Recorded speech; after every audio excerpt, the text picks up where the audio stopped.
A firekeeper is someone who embodies love and sexuality with the same dedication that a martial artist approaches combat. And in many ways, a firekeeper is very similar to a mixed martial artist in the sense that a martial artist has many tools and techniques that they can learn. So many different forms of grappling, punching, kicking that you could learn to complete yourself and really find a way of expressing yourself that works for you.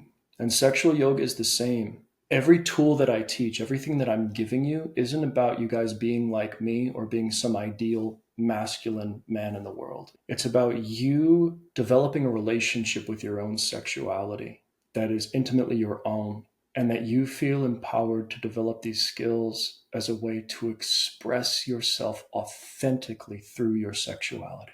And that's the unique thing about martial arts and any other art form. Our goal is to really achieve an aptitude, a competency, an intelligence in these techniques such that we can ultimately express ourselves authentically.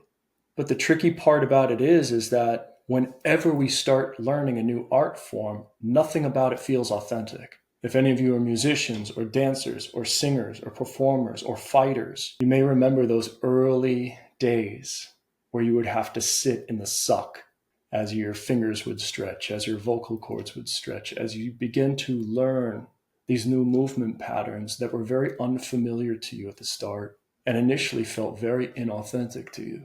But the same goes for this art form and your own sexuality. At first, you're going to begin putting your body in postures and doing things with your genitals, with your breath, with sexual sensations that feel quite inauthentic to who you are.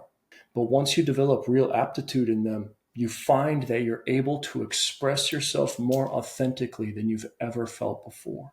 It creates freedom in us. And there's this beautiful quote by the artist Pablo Picasso. And he says, "It took me 4 years to paint like Raphael, but a lifetime to paint like a child." What he means by that is he was a very talented artist for sure, and he could study the classical techniques and develop some skill. But as an artist, what really inspired him was this raw creativity, this intuition that lives inside of us, and how do we actually express that intelligently? And that's what took him a lifetime. So as we approach all of the practices that I teach you, I would invite all of you to look at it the same for yourself.